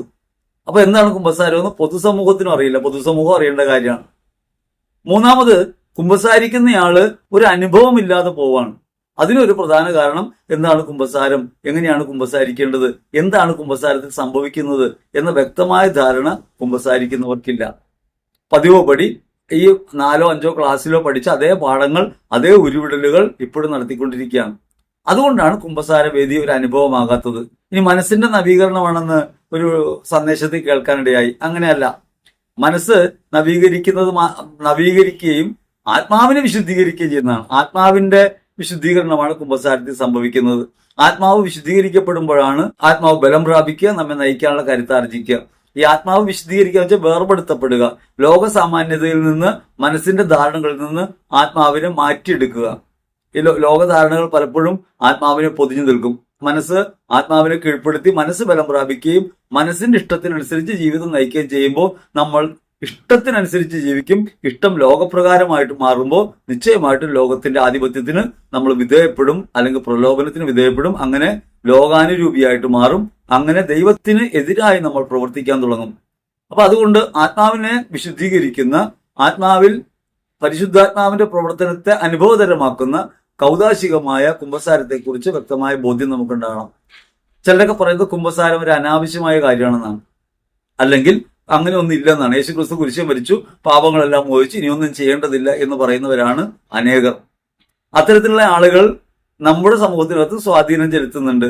ഞാൻ നേരിട്ട് പറഞ്ഞോളാം എന്നൊക്കെ ആളുകൾ പറയൂലേ, അത് ഇങ്ങനെ ഉണ്ടാകുന്ന ഒരു പ്രലോഭനമാണ്. നേരിട്ട് പറയാം. കുമ്പസാരം നടക്കുന്നത് ഒരു വ്യക്തിയിലൂടെയാണെന്ന് തെളിയിക്കുന്ന സംഭവങ്ങൾ പഴയ നിയമത്തിൽ അടക്കമുണ്ട്, പുതിയ നിയമത്തിൽ മാത്രമല്ല. പഴയ നിയമത്തിൽ ജനം വിശ്വസിച്ചിരുന്നത് ദൈവം നേരിട്ടാണ് പാപം ക്ഷമിക്കുക എന്നാണ്. അതുകൊണ്ടാണ് വിശുദ്ധ മത്തായി സുവിശേഷത്തിൽ 9-ാം അധ്യായത്തിൽ 2 മുതലുള്ള തിരുവചനങ്ങളിൽ ഈശോ തളർവാദ രോഗിയുടെ പാപങ്ങൾ ക്ഷമിക്കുന്നു എന്ന് പറയുമ്പോൾ അവർ ചോദിക്കുന്നത്, പാപം ക്ഷമിക്കുന്നത് ദൈവമല്ലേ, പാപങ്ങൾ ക്ഷമിക്കാൻ ഇവൻ ആരാണ് എന്ന ചോദ്യം ഉണ്ടാകുന്നത് അവിടെ നിന്നാണ്. അപ്പൊ പാപം ക്ഷമിക്കുന്നത് ദൈവമാണെന്നൊരു ബോധ്യം പഴയ നിയമ പശ്ചാത്തലത്തിലുണ്ട്. അങ്ങനെയുള്ള പശ്ചാത്തലം ഉള്ളപ്പോഴും 2 സാമുവേലിന്റെ പുസ്തകത്തിൽ ദാവീദിന്റെ പാപങ്ങൾ ക്ഷമിക്കുന്നതായി അറിയിക്കുന്നത് നാഥാൻ പ്രവാചകനാണ്. 2 സാമുവേലിന്റെ പുസ്തകത്തിൽ 12-ാം അധ്യായത്തിൽ 13-ാം തിരുവചനത്തിൽ നമുക്കത് കാണാം. ദാവീദ് പാപം ചെയ്തു, ഊറിയായെ കൊന്നു, ഊറിയായുടെ ഭാര്യയെ സ്വന്തമാക്കി. അത്തരത്തിൽ പാപിയായി പോകുന്ന ദാവീദ് അനുതാപത്തോടെ പറയാണ്, ഞാൻ തെറ്റ് ചെയ്തു പോയി, എനിക്ക് ഇനി ശിക്ഷ ലഭിക്കും, അല്ലെങ്കിൽ ഞാൻ എങ്ങനെയാണ് ഇനി രക്ഷ പ്രാപിക്കുക എന്ന് വിലപിക്കുന്നു. അങ്ങനെ തെറ്റേറ്റ് പറയുന്ന ദാവീദിനോട് നാഥാൻ പ്രവാചകൻ പറയാണ്, കർത്താവ് നിന്നോട് ക്ഷമിച്ചിരിക്കുന്നു. കർത്താവ് നിന്നോട് ക്ഷമിച്ചിരിക്കുന്നുവെന്ന് ദാവീദിനോട് പറയുന്നത് നാഥാൻ പ്രവാചകനാണ്, കർത്താവ് നേരിട്ടല്ല. അതിലൊരു മാനുഷിക ബന്ധം നമുക്ക് അവിടെ മുതൽ കാണാം. ഇനി മാത്രമല്ല, സുവിശേഷത്തിലുടനീളം പാപം ക്ഷമിക്കാൻ മനുഷ്യപുത്രന് അധികാരമുണ്ട് എന്ന് യേശു പറയുന്നുണ്ട് പലയിടങ്ങളിലായിട്ട്. അതിലൊരു ഭാഗമാണ് തളർവാദ രോഗിയെ സുഖപ്പെടുത്തുന്ന സംഭവം. ഭൂമിയിൽ മനുഷ്യപുത്രന് പാപങ്ങൾ ക്ഷമിക്കാൻ അധികാരമുണ്ടോ എന്ന് നിങ്ങൾ അറിയേണ്ടതിനാണിത് എന്ന് പറഞ്ഞിട്ട് യേശു തളർവാദ രോഗിയോട് പറയും, നിന്റെ കിടക്കയും എടുത്തു പോവുക, നിന്റെ രോഗം മാറുന്നത് ബാഹ്യമായ അടയാളമായിട്ട് കാണാൻ പറ്റുന്നു, എങ്കിൽ നിന്റെ പാപവും മോചിച്ചിട്ടുണ്ട് എന്നാണ് അതിനർത്ഥം. അല്ലാതെ പാപം ക്ഷമിച്ചപ്പോൾ രോഗം മാറിയെന്നല്ല. നമ്മളെപ്പോഴും തലതിരിഞ്ഞാണ് ചിന്തിക്കുക, പാപം ക്ഷമിച്ചപ്പോൾ രോഗം മാറി. അങ്ങനെയല്ല. രോഗം മാറിയതൊരു അടയാളമായിട്ടാണ്, അതൊരു അടയാളമാണ്. ആ അടയാളത്തിലൂടെ ആത്മാവിനെ വിശുദ്ധീകരിക്കുന്ന കാര്യത്തെക്കുറിച്ചാണ് ക്രിസ്തു പറഞ്ഞത്, മനുഷ്യപുത്രന് പാപങ്ങൾ ക്ഷമിക്കാൻ അധികാരമുണ്ട്. യോഹന്നാൻ സുവിശേഷത്തെ നമുക്ക് കാണുമ്പോൾ വ്യക്തമായി പറയുന്നുണ്ട്, നിങ്ങൾ പാപങ്ങൾ ക്ഷമിക്കുവിൻ. വിശുദ്ധ മത്തായി സുവിശേഷത്തിൽ 18-ാം അധ്യായത്തിൽ 18-ാം തിരുവചനത്തിൽ ഭൂമിയിൽ കെട്ടാനും അഴിക്കാനുമുള്ള സ്വാതന്ത്ര്യം, സ്വർഗത്തിലും ഭൂമിയിലും ഉള്ള ഈ അധികാരം നിങ്ങൾക്ക് ഞാൻ തരുന്നു എന്ന് പറഞ്ഞുകൊണ്ട് കെട്ടാനും അഴിക്കാനുള്ള സ്വാതന്ത്ര്യം കൊടുക്കുന്നുണ്ട്. അപ്പോൾ പാപം വിമോചിക്കുക എന്ന് പറയുന്നതിന് ദൈവികമായ ഒരു തലമുണ്ട്, ഒപ്പം മാനുഷികമായൊരു തലമുണ്ട്, സാഹോദര്യത്തിന്റെ തലമുണ്ട്. അത് നമ്മൾ മനസ്സിലാക്കണം. അതുകൊണ്ട് കുമ്പസാരത്തെക്കുറിച്ച് നമുക്ക് ബോധ്യം ഉണ്ടാകണം. അപ്പോസ്തല പ്രവൃത്തികളിൽ ക്രിസ്തുവിന് ശേഷം 19-ാം അധ്യായത്തിൽ 18-ാം തിരുവചനത്തിൽ അവിടെ പാപക്ഷമയുടെ അനുഭവം നമുക്ക് കാണാം. അനേകർ വന്ന് പാപങ്ങൾ ഏറ്റുപറഞ്ഞ് അനുതാപത്തോടെ പാപമോചനം സ്വീകരിക്കുന്ന അനുഭവം അവിടെ നമുക്ക് കാണാൻ പറ്റും. അപ്പൊ അതുകൊണ്ട് കൗതാശികമായ ഈ അനുഭവം വിശുദ്ധ ഗ്രന്ഥാടിസ്ഥാനത്തിലുള്ളതല്ല എന്ന വാദം തെറ്റാണെന്ന കാര്യം ആദ്യം നമ്മൾ തിരിച്ചറിയണം. പലപ്പോഴും ഉണ്ടാകുന്നൊരു ധാരണയാണ് ദൈവമാണ് പാപം ക്ഷമിക്കുന്നത്. ദൈവമാണ് പാപം ക്ഷമിക്കുന്നത് എന്ന് പറയുന്ന, അല്ലെങ്കിൽ അത് വ്യക്തിപരമായി ദൈവത്തോട് പറഞ്ഞാൽ മതി എന്ന് പറയുന്ന ഒരു കാര്യം നിലനിൽക്കുന്നത് പഴയ നിയമത്തിലാണ്. അപ്പോൾ പഴയ നിയമത്തിൽ പറഞ്ഞ കാര്യത്തെ ഇപ്പോഴും കൊണ്ടുവരികയാണ്, എന്നിട്ട് പറഞ്ഞുകൊണ്ടിരിക്കുകയാണ്. പഴയ നിയമത്തിലടക്കം ദാവീദ് അടക്കം അങ്ങനെ പാപമോചനം സ്വീകരിക്കുന്ന അനുഭവം നമുക്ക് കാണാം. പക്ഷെ പലപ്പോഴും നമ്മൾ ഈ കുടുക്കി പോയി പെടും. അത് പ്രൊട്ടസ്റ്റന്റ് വ്യൂ നമ്മുടെ സമൂഹത്തിനകത്ത് ആധിപത്യം പുലർത്തുന്നതിന്റെ ഭാഗമായിട്ട് വരുന്ന ഒരു പ്രേരണയാണത്. ഇനി മനസ്സിലാക്കേണ്ട ഒരു കാര്യം, അങ്ങനെ പാപം ക്ഷമിക്കുന്നു ദൈവം, ആ ദൈവം പാപം ക്ഷമിക്കുന്ന മനുഷ്യരിലൂടെയാണ് എന്ന് തിരുവചനങ്ങൾ നമ്മോട് പറയുന്നുണ്ട്. ഈ പാപമോചനം നേടുന്നതിന്റെ ആവശ്യം എന്തെന്നും എങ്ങനെയാണത് സംഭവിക്കുകയെന്നും എന്താണ് തിരുസഭ അതിനെക്കുറിച്ച് പറയുന്നതെന്നും നമുക്ക് കത്തോലിക്കാ സഭയുടെ പ്രബോധനങ്ങൾ എങ്ങനെയാണ് കുമ്പസാരത്തെക്കുറിച്ച് നമ്മോട് പറയുന്നതെന്ന് ചിന്തിക്കാം. കാറ്റക്കിസം ഓഫ് കാത്തലിക് ചർച്ച് 1422 പറയുന്നുണ്ട്, ദൈവവുമായിട്ടൊരു രമ്യപ്പെടൽ അതിനകത്തുണ്ട്. ദൈവത്തിന്റെ അനന്ത കാരുണ്യത്തിൽ ആശ്രയിക്കുന്നു, അങ്ങനെ ദൈവവുമായിട്ട് രമ്യപ്പെടുന്നു. ഒപ്പം തന്നെ സഭയുടെ കൂട്ടായ്മയായിട്ട് രമ്യപ്പെടുന്നു. പാപം ഒരേ സമയം തന്നെ നമ്മൾ ദൈവത്തോട് മാത്രം ചെയ്യുന്നൊരു കാര്യമല്ല, ദൈവത്തോട് മാത്രം നാം ചെയ്യുന്നൊരു പ്രവൃത്തിയല്ല. ഒരു പ്രവൃത്തിയിൽ മാത്രം അതിനെ നമുക്ക് കാണാൻ കഴിയില്ല. അത് മനുഷ്യരോട് ചെയ്യുന്ന പ്രവൃത്തിയാണ്, സമൂഹത്തോട് ചെയ്യുന്ന പ്രവൃത്തിയാണ്, വ്യക്തിപരമായ അവനവനോട് തന്നെ ചെയ്യുന്നൊരു ദ്രോഹമാണ്, ഒപ്പം തന്നെ പ്രപഞ്ചത്തോട് ചെയ്യുന്നൊരു ദ്രോഹമാണ്. അതിന് നാനാവശങ്ങളുള്ള നമ്മൾ തിരിച്ചറിയണം. അപ്പൊ സഭ പ്രത്യേകമായിട്ട് പറയുന്നുണ്ട്, ഒന്ന് ദൈവത്തോട് അനുരഞ്ജനപ്പെടുകയാണ്, ഒന്ന് സഭയോട്, കൂട്ടായ്മയോട് അനുരഞ്ജനപ്പെടുകയാണ്. കാരണം മുറിവേൽപ്പിക്കുന്നത് ദൈവത്തിനെതിരായ ദ്രോഹമാണ്, ഒപ്പം തന്നെ സഭയെ അത് മുറിവേൽപ്പിക്കും, സഭയെ മുറിവേൽപ്പിക്കും. അതുകൊണ്ട് സഭ 3 കാര്യങ്ങൾ പ്രധാനമായിട്ട് ചെയ്യുന്നുണ്ട് പാപമോചനത്തിന്റെ കാര്യത്തിൽ. അതൊരു അധ്വാനമാണ്. ഓരോ വ്യക്തിക്കും വേണ്ടി സഭ ചെയ്യുന്ന അധ്വാനത്തെ നമ്മൾ വിലമതിക്കണം, തിരിച്ചറിയുകയും വേണം. നമ്മുടെ മാനസാന്തരത്തിന് വേണ്ടി സഭ 3 കാര്യങ്ങളാണ് പ്രധാനമായിട്ട് ചെയ്യുക. ഒന്ന് സ്നേഹമാണ്. സഭ ഒരു സ്നേഹ കൂട്ടായ്മയാണ്, ആരും തിരസ്കരിക്കാത്ത കൂട്ടായ്മയാണ്. രണ്ടാമത് മാതൃകയാണ്. വിശുദ്ധ ജീവിത മാതൃക നമുക്കുണ്ട്. വിശുദ്ധ പാരമ്പര്യങ്ങളും വിശുദ്ധ ജീവിത മാതൃകയും നമ്മുടെ മുമ്പിൽ വെക്കുന്നത് ഇപ്രകാരം ഒരു ബലമാണ്. മൂന്നാമത് പ്രാർത്ഥനയാണ്. സഭ നിരന്തരമായി പ്രാർത്ഥിക്കുന്നു. സഭയുടെ പ്രാർത്ഥന മുഴുവനും വിശുദ്ധീകരണത്തിനുള്ള പ്രാർത്ഥനയാണ്. നിരന്തരമായി സഭ പ്രാർത്ഥിച്ചുകൊണ്ടിരിക്കുകയാണ്. സഭ ജാഗരൂകതയോടെ നമുക്ക് വേണ്ടി പ്രാർത്ഥിക്കുന്നു. അപ്പൊ ഈ 3 കാര്യങ്ങൾ നമ്മൾ കാണണം. ഇത് അനുരഞ്ജനത്തിന്റെ കൂദാശയാണ്. ദൈവമായിട്ട് മാത്രമല്ല, സഭയായിട്ട് കൂടിയാണ്. സഭാ കൂട്ടായ്മ നമ്മെ സ്നേഹിക്കുകയും നമുക്ക് മാതൃകയാവുകയും നിരന്തരം നമുക്ക് വേണ്ടി പ്രാർത്ഥിക്കുകയും ചെയ്യുന്നു. അപ്പൊ അതുകൊണ്ട് അനുരഞ്ജനത്തിന്റെ കൂദാശയുടെ പ്രാധാന്യം നമ്മൾ തിരിച്ചറിയണം. അത് ദൈവവും വ്യക്തിയും തമ്മിലുള്ള കേവലമായ കാര്യം മാത്രമല്ല, മനുഷ്യരുമായിട്ടുള്ള കാര്യം കൂടി അതിലടങ്ങിയിട്ടുണ്ട്. ഓരോ ദൈവത്തിനെതിരായ പ്രവൃത്തിയും മനുഷ്യർക്കെതിരായ പ്രവൃത്തിയാണ്. അവരിനെ ദൈവമായി കാണുകയും അവരിനെ ദൈവമായി സ്വീകരിക്കുകയും ചെയ്യുമ്പോഴാണ് യഥാർത്ഥത്തിൽ നമുക്ക് നമ്മുടെ ജീവിതം ദൈവാരാധനയാക്കി മാറ്റാൻ പറ്റുക. അപ്പൊ സ്നേഹത്തിന് വിരുദ്ധമായ ജീവിതം ഉണ്ടാവുന്നു. കാത്തലിക് ചർച്ച് കൃത്യമായിട്ട് പഠിപ്പിക്കുന്നുണ്ട് എന്താണ് പാപമെന്ന്. പാപം എന്ന് പറഞ്ഞാൽ സത്യത്തിനും ശരിയായ മനസാക്ഷിക്കും യുക്തിക്കും എതിരായ തിന്മയാണ്. സത്യത്തിനും ശരിയായ മനസാക്ഷിക്കും യുക്തിക്കും എതിരായ തിന്മയാണ്. ഒപ്പം തന്നെ ക്രിസ്തുവിനെ സ്നേഹിക്കുന്നതിനേക്കാൾ കൂടുതൽ ലോകത്തോടുള്ള ക്രമവിരുദ്ധമായ സ്നേഹമാണ് പാപം. കൽപ്പനകളുടെ ലംഘനമാണ് പാപം എന്നാണ് സാധാരണ നമ്മൾ പഠിച്ചു വയ്ക്കുക. അവിടെ കൊണ്ട് തീർക്കാൻ കഴിയില്ല. കൽപ്പനകളുടെ ലംഘനമാണ്. പക്ഷെ കൽപ്പനകളുടെ ലംഘനം യഥാർത്ഥത്തിൽ എന്തായിത്തീരുന്നുവെന്ന് സഭ വ്യക്തമായി പഠിപ്പിക്കുന്നു. അത് സത്യത്തിനെതിരായിട്ട് മാറുന്നു. വചനം സത്യമാണ്, വചനത്തിനെതിരായിട്ട് മാറുന്നു. അത് യുക്തിക്കെതിരായിട്ട് മാറുന്നു. മാനുഷികമായ യുക്തിക്ക് പോലും അംഗീകരിക്കാൻ പറ്റാത്ത കാര്യമായിട്ട് മാറുന്നു. മൂന്നാമത് അത് സ്വന്തം മനസാക്ഷിക്ക് വിരുദ്ധമായെന്നായിട്ട് മാറുന്നു. അങ്ങനെ ശരിയായ മനസാക്ഷി എന്ന് വെച്ചാൽ ദൈവിക പ്രേരണകളെ തിരിച്ചറിയാനും ആ പ്രേരണകൾക്കനുസരിച്ച് ജീവിതത്തെ നയിക്കാനുമുള്ള ആന്തരിക പ്രേരണയാണ് മനസാക്ഷി. ദൈവത്തിന്റെ പ്രേരണകളെ തിരിച്ചറിയാൻ, ആ പ്രേരണകൾക്കനുസരിച്ച് പ്രവർത്തിക്കാൻ നമ്മെ പ്രേരിപ്പിക്കുന്ന ആന്തരിക ശക്തി. ആ ആന്തരിക ശക്തിയുടെ ബലം നഷ്ടപ്പെട്ടു പോയാൽ, മനസാക്ഷിയിൽ ബലം നഷ്ടപ്പെട്ടു പോയാൽ പാപബോധമില്ലാണ്ടായിട്ട് മാറും. അപ്പൊ അതുകൊണ്ട് പാപത്തെ ഇങ്ങനെ തിരിച്ചറിയുകയും പാപമോചനത്തിനായി നാം കൗതാശികമായ അടയാളങ്ങളിലൂടെ അനുഭവതലത്തിലേക്ക് വരികയും ചെയ്യുമ്പോൾ നമ്മുടെ മനസ്സ് വിധേയപ്പെടുകയും ആ അടയാളങ്ങൾ സ്വീകരിക്കുകയും ആ അടയാളങ്ങളിലൂടെ മനസ്സ് നവീകരിക്കപ്പെടുമ്പോൾ വിശുദ്ധീകരണത്തിലേക്ക്, അല്ലെങ്കിൽ ആത്മാവിനെ മനസ്സിന്റെ ചിന്തയിൽ നിന്ന് വേർപെടുത്തുന്ന പ്രവൃത്തിയിലേക്ക് അത് വരും. അങ്ങനെ ആത്മാവ് ബലം പ്രാപിക്കുകയും ആത്മാവ് അധീശത്വം പുലർത്തുകയും ആ ആത്മാവിനെ ഭരിക്കുന്ന പരിശുദ്ധാത്മാവിന്റെ പ്രേരണകളെ തിരിച്ചറിഞ്ഞ് ജീവിതം നയിക്കാൻ നമുക്ക് കഴിയുകയും ചെയ്യും. അങ്ങനെയാണ് കുമ്പസാരത്തിൽ വിശുദ്ധീകരണ അനുഭവം ഉണ്ടാകുന്നത്. സാധാരണഗതിയിൽ കുമ്പസാരം എന്ന കൂദാശ 5 പേരുകളിലാണ് അറിയപ്പെടുക. 5 പേരുകളും അർത്ഥവത്തായ പേരുകളാണ്. 5 പേരുകളാണ്. ഒന്ന് മാനസാന്തരത്തിന്റെ കൂദാശ, അനുതാപത്തിന്റെ കൂദാശ, ഏറ്റുപറച്ചിലിന്റെ കൂദാശ, ക്ഷമയുടെ കൂദാശ, അനുരഞ്ജനത്തിന്റെ കൂദാശ. 5 പേരുകളിൽ ഇങ്ങനെ അറിയപ്പെടും. ഈ 5 പേരുകളും വെറുതെ ഇടുന്ന പേരല്ല, ഒരു വിളിപ്പേരായിട്ടല്ല കരുതേണ്ടത്. അതിന്റെ പ്രക്രിയയുമായി ബന്ധപ്പെട്ട കാര്യങ്ങളാണ്. ഒന്ന്, അത് മാനസാന്തരത്തിന്റെ കൂദാശയാണ്. ദൈവസന്നിധിയിൽ നിന്ന് അകന്നുപോയ നമ്മൾ ഒരു തിരികെ നടപ്പിലേക്ക് വരികയാണ്. ആ തിരികെ നടപ്പിന്റെ കൂദാശയാണ്. നമ്മൾ മാമുദീസയിൽ പാപങ്ങളെല്ലാം ഏറ്റുപറയുകയും അല്ലെങ്കിൽ പാപങ്ങൾ ഉപേക്ഷിച്ച് ജന്മപാപത്തിൽ നിന്നും കർമ്മപാപത്തിൽ നിന്നും മോചിതരായി പരിശുദ്ധാത്മാവിനാൽ നിറഞ്ഞ് ദൈവരാജ്യ അനുഭവത്തിലേക്ക് ജീവിതം പ്രവേശിക്കുകയും ചെയ്യുന്നു. അങ്ങനെ ദൈവരാജ്യ അനുഭവത്തിലേക്ക് പ്രവേശിക്കുമ്പോഴും നമുക്കൊരു പരിമിതി ഉള്ളത് വീണ്ടും വീണു പോകാനുള്ള സാഹചര്യമുണ്ട്. കാരണം പാപച്ചായ്ച്ചിലുകൾ എടുത്ത് കളയപ്പെടുന്നില്ല. ട്രെൻഡ് സുനഹദോസ് അത് പറയുന്നുണ്ട്. മാമുദീസ വഴി പാപവിമോചനം പ്രാപിച്ച് രക്ഷയുടെ കൂദാശയിൽ ഭാഗവാക്കുകളാകുമ്പോഴും പാപച്ചായ്ച്ചിലുകൾ നമ്മെ വിട്ടൊഴിയുന്നില്ല. നമ്മൾ പലപ്പോഴും പ്രൊട്ടസ്റ്റന്റ് വ്യൂലുള്ളവർ പറയുന്നത് യേശുക്രിസ്തു കുരിശിൽ മരിച്ചു, ആ മരിച്ചതിനോട് ചേർന്ന് മാമുദീസ സ്വീകരിച്ചു കഴിയുമ്പോൾ പിന്നെ സ്നാനപ്പെട്ട് കഴിയുമ്പോൾ പിന്നെ പാപമില്ല. പക്ഷെ അങ്ങനെയല്ല, പാപം വീണ്ടും ചായ്ച്ചിലായിട്ട് തുടരുന്നുണ്ട്, പാപച്ചായ്ച്ചിലുകൾ. ആ പാപച്ചായ്ച്ചിലുകൾ നമ്മെ വീണ്ടും വീഴ്ത്താനിടയുണ്ട്. ഇങ്ങനൊരു പാപച്ചായ്ച്ചിൽ അവശേഷിപ്പിക്കുന്നത് എന്തിനാണ്? ഈ പാപച്ചായ്ച്ചിലാണ് പുണ്യമാർഗത്തില്, സൽക്കർമ്മത്തില് പുരോഗമിക്കാനായിട്ട് നമ്മെ സഹായിക്കുക.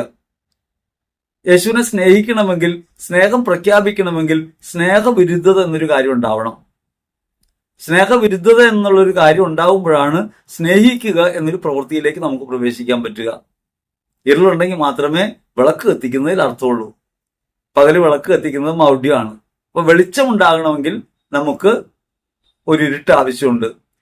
അഥവാ നമുക്ക് ഒരു ടാസ്ക് ആയിട്ട്, അല്ലെങ്കിൽ നമ്മുടെ ജീവിതത്തെ നിരന്തരം ക്രിസ്തുവിലേക്ക് അടുപ്പിക്കാൻ നമുക്ക് സഹായകരമായി മാറേണ്ടതിനാണ് പാപച്ചായ്ച്ചിലുകൾ. അതുകൊണ്ട് പാപച്ചായ്ച്ചിലുകൾ ഇല്ലാണ്ടാവണേന്ന് നമുക്ക് പ്രാർത്ഥിക്കാൻ കഴിയില്ല. അതുകൊണ്ടാണ് സ്വർഗസ്ഥനായ പിതാവേ എന്ന് പ്രാർത്ഥിക്കുമ്പോൾ ഞങ്ങളെ പ്രലോഭനങ്ങളിൽ ഉൾപ്പെടുത്തരുതേ എന്ന് പ്രാർത്ഥിക്കുന്നത്. പ്രലോഭനം ഉണ്ടാകരുതെന്നല്ല, പ്രലോഭനങ്ങൾ ഉണ്ടാകേണ്ടതാണ്.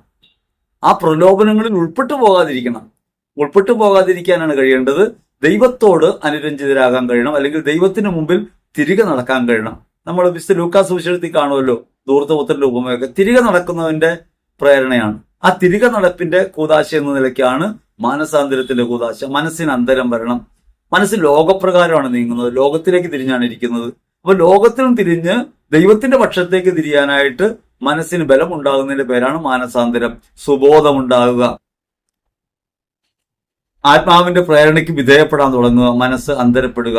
നിങ്ങൾ മനസ്സിന്റെ നവീകരണം വഴി വിശുദ്ധി പ്രാപിക്കണം. അതിന് എന്ത് ചെയ്യണമെന്ന് റോമർ ലേഖനം 12:1-2 തിരുവചനങ്ങൾ പറയുന്നുണ്ട്. നിങ്ങളുടെ ശരീരങ്ങളെ സജീവവും ദൈവത്തിന് പ്രീതികരവുമായ ഒരു ബലിയായി സമർപ്പിക്കുവിൻ. വിശുദ്ധവും ദൈവത്തിന് പ്രീതികരവുമായ ഒരു സജീവ ബലിയായി നിങ്ങളുടെ ശരീരങ്ങളെ സമർപ്പിക്കുവിൻ. ശരീരം എന്ന് വെച്ചാൽ 2 ശരീരമാണ്, മാനസിക ശരീരവും ശാരീരികമായ ശരീരവും ബാഹ്യ ശരീരവും. ഈ 2 ശരീരങ്ങളെ ദൈവത്തിന് സമർപ്പിക്കുമ്പോൾ ഒരു തിരികെ നടപ്പിലുള്ള വഴി വരും. അങ്ങനെ മനസ്സിന്റെ നവീകരണം വഴി നിങ്ങൾ രൂപാന്തരപ്പെടട്ടെ. നല്ലതും ഉചിതവും പ്രീതിജനകവുമായത് എന്താണെന്ന് അപ്പോൾ നിങ്ങൾക്ക് മനസ്സിലാവും. അപ്പൊ അതുകൊണ്ട് ദൈവത്തിലേക്ക് തിരികെ നടക്കുക എന്ന കാര്യം പറയുമ്പോൾ നമ്മൾ ഓർക്കണം, മാമോദീസ വഴി തിരികെ നടപ്പ് നമ്മൾ ആരംഭിച്ചു. ആ നടപ്പിൽ പുരോഗമിക്കുമ്പോൾ നമ്മൾ വീണുപോകാനിടയായാൽ, പാപച്ചാറ്റുകൾ നമ്മെ വീഴ്ത്താനിടയായാൽ എന്നേക്കുമായി വീഴുകയല്ല, നമുക്ക് എഴുന്നേറ്റ് നടക്കാൻ അവസരമുണ്ട്. അതുകൊണ്ടാണ് 1 യോഹന്നാൻ 2-ാം അധ്യായം 1-2 തിരുവചനങ്ങൾ നമ്മെ പഠിപ്പിക്കുന്നത്. കുഞ്ഞുമക്കളെ, നിങ്ങൾ ആരെങ്കിലും പാപം ചെയ്യാനിടയായാൽ തന്നെ നമുക്കൊരു മധ്യസ്ഥനുണ്ട്, നമ്മുടെ കർത്താവായ യേശു ക്രിസ്തു. അവൻ നമ്മുടെ പാപങ്ങൾക്ക് പരിഹാര ബലിയാണ്, നമ്മുടെ മാത്രമല്ല ലോകം മുഴുവന്റെയും. അങ്ങനെ പാപവിമോചകനായ ക്രിസ്തുവിൽ ആശ്രയിച്ച് തിരികെ നടക്കുന്ന വഴിയാണ് മാനസാന്തരത്തിന്റെ വഴി. ആ മാനസാന്തരത്തിന്റെ വഴിയാണ് കുമ്പസാരം എന്ന കൂദാശ. മാമോദീസയിൽ നമുക്ക് ലഭിച്ച വിശുദ്ധിയുടെ വസ്ത്രം, പ്രസാദവരത്തിന്റെ വസ്ത്രം വീണ്ടും അനുഭവിക്കുന്ന, പ്രസാദവരം വീണ്ടും നൽകുകയല്ല, പ്രസാദവരാവസ്ഥയിലേക്ക് നമ്മെ പുനരാനയിക്കുന്ന പ്രവൃത്തിയാണ് കുമ്പസാരത്തിൽ സംഭവിക്കുന്നത്. അത് കേവലമായൊരു മാനസികമായ കാര്യമല്ല. പലപ്പോഴും നമ്മൾ വിചാരിക്കുന്നത് മനസ്സിന്റെ തൃപ്തിയാണ് കുമ്പസാരത്തിൽ നിന്ന് ലഭിക്കുന്ന അനുഗ്രഹം എന്നാണ്. മനസ്സിന്റെ ഭാരം ഒഴിഞ്ഞു. മനസ്സിന്റെ ഭാരം കൗൺസിലിംഗ് നടത്തിയാൽ ഒഴിയും, തെറ്റ് പറഞ്ഞാൽ ഒഴിയും. നാം ആരോടാണ് തെറ്റ് ചെയ്തത് അത് അയാളുടെ തന്നെ ഏറ്റു പറഞ്ഞാൽ ഒഴിയും. പക്ഷെ അതേൽപ്പിക്കുന്ന, ആത്മാവിനെ ഏൽപ്പിക്കുന്ന ക്ഷതം, അത് പരിഹരിക്കുക എന്നത് കൗൺസിലിംഗിൽ കഴിയില്ല. യഥാർത്ഥത്തിൽ പാപമെന്ന് പറയുന്നതിനെ കുറിച്ച് കുറച്ചുകൂടി ആഴമായ ബോധ്യം നമുക്കുണ്ടാണ്. നമ്മളൊരു വ്യക്തിക്കെതിരെ ഒരു അതിക്രമം കാണിക്കുന്നു, ഒരാളോട് ക്ഷോഭിക്കുന്നു എന്ന് തന്നെ ഇരിക്കട്ടെ, അതൊരു വ്യക്തിയോട് ചെയ്ത പ്രവൃത്തിയാണ്. അത് ആ വ്യക്തിയോട് ചെയ്ത പ്രവൃത്തിയാണ്. നമ്മൾ ആ പ്രവൃത്തിയെ മാത്രമാണ് പാപമായിട്ട് കരുതണമെങ്കിൽ അത് ഏറ്റു പറയുമ്പോൾ തീരും. ക്ഷമിക്കണമെന്ന് അയാളോട് പറഞ്ഞാൽ മതി, പ്രശ്നം തീരും. പക്ഷേ അത് നമ്മുടെ ആത്മാവിനെ വ്രണീതമാക്കുന്നുണ്ട്, ദൈവവുമായിട്ട് അകറ്റുന്നുണ്ട്. കാരണം നമ്മൾ അതിന്റെ പാപം എന്ന വശത്തെ തിരിച്ചറിയുന്നില്ല. ഈ പറഞ്ഞ കോപത്തിന്റെയോ അല്ലെങ്കിൽ ഒരു ദ്രോഹപ്രവൃത്തിയുടെയോ പിന്നിലുള്ള പാപം എന്താണ്? പാപം അത് ക്രിസ്തു സ്നേഹത്തിനെതിരായ പ്രവൃത്തിയാണെന്നുള്ളതാണ്. നമ്മളിപ്പോഴും വിചാരിക്കുന്നത് ലോകം മുഴുവൻ അക്രമ സംഭവങ്ങളൊക്കെ അരങ്ങേറുമ്പോൾ ലോകം മുഴുവൻ പാപത്തിലാണ്. ലോകത്തിനതറിയില്ല. ലോകം ആ നിയമത്തിന് കീഴിലല്ല. ലോകത്തിന് ക്രിസ്തുവിനെ തിരിച്ചറിയാൻ കഴിഞ്ഞിട്ടില്ല. ക്രിസ്തുവിനെ തിരിച്ചറിയാൻ കഴിയാത്ത ഒരാൾക്ക് ക്രിസ്തുവിനെ സ്നേഹിക്കാൻ കഴിയില്ല. അവൻ പാപവിമോചകനാണ്, എല്ലാവരും പാപം ഏറ്റെടുത്തിട്ടുണ്ട്. പക്ഷെ അവനത് ഏറ്റെടുത്തിട്ടുണ്ട് എന്ന് അറിയുന്നവന് മാത്രമേ അത് അനുഭവിക്കാൻ പറ്റൂ, അല്ലാത്തവന് അനുഭവിക്കാൻ കഴിയില്ല, അവന് സ്നേഹിക്കാൻ കഴിയില്ല. അപ്പോ അവൻ സ്നേഹിക്കാത്തത് ഒരു കുറ്റമായിട്ട് വരില്ല. അറിയാത്തവനെ എങ്ങനെ സ്നേഹിക്കും? നമ്മളാകട്ടെ യേശു ക്രിസ്തുവിനെ അറിഞ്ഞു, ഇമേഴ്സിംഗ് നോളേജ്, അറിവിൽ മുങ്ങി. അങ്ങനെ അറിവിൽ മുങ്ങുക വഴി നമ്മൾ ക്രിസ്തുവിനെ അറിയുന്നു.